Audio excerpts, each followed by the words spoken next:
The Wong bill followed a similar bill by the Greens party in the Senate, and it's part of a spate of these bills which are designed to wind back balancing provisions in anti-discrimination law. So anti-discrimination law says you can't discriminate against or treat someone differently on the basis of certain characteristics, age, sex, disability, etc. And we've added protected characteristics like sexual orientation and gender identity and breastfeeding and so on and so forth. But because we believe in values in addition to treating like cases alike, we have other values as well: freedom of association, freedom of conscience, freedom of speech, raising up the people who are marginalised, rewarding merit.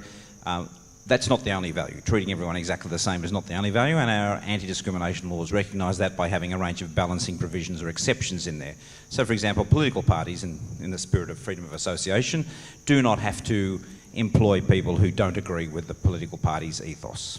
That's an exception to the general principle of anti-discrimination law. And likewise, religious organisations, bodies formed to advance a religious purpose, do not have to conform to anti-discrimination law to the extent that what they're doing is conduct that's giving effect to their beliefs, practices, doctrines and their tenets. All right, so that's an exception.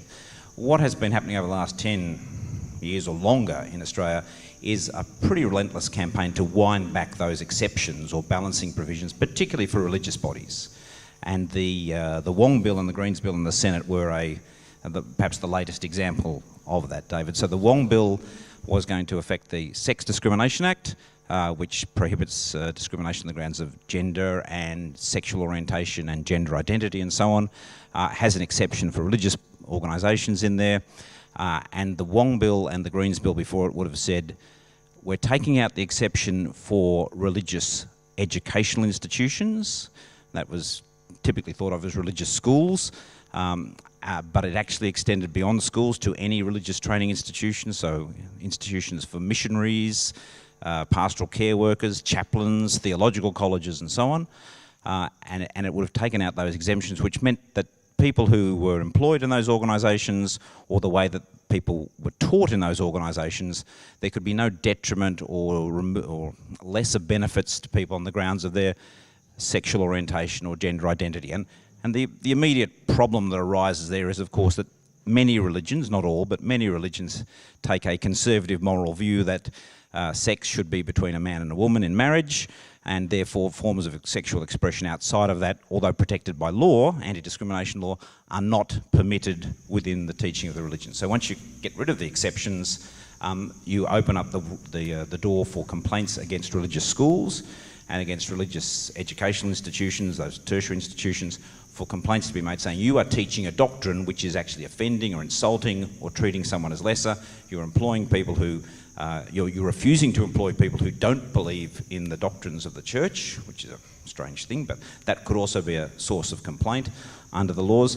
And then finally, the overreach, the very substantial overreach, which was in both the Greens bill and the Wong bill, was to extend that to say, and we're going to pull out another exemption which applies not to religious schools or religious tertiary bodies, but to churches, synagogues and mosques. And it said, whenever a religious body is engaged in an educational practice, it too loses its exemptions and it must conform to the norms of anti-discrimination law. So I just ask you to reflect for a moment, what is an educational practice that a church engages in? Sunday school, Bible study classes. I've got to preach from that pulpit on Sunday morning. Quran classes, sermons, exactly, all of those things. So that both the Greens bill and the ALP bill would have reached right into the heart of churches, mosques, synagogues, temples, etc., and affected the way they did it. So that bill was very narrowly defeated in the Senate on the vote of one or two crossbench senators.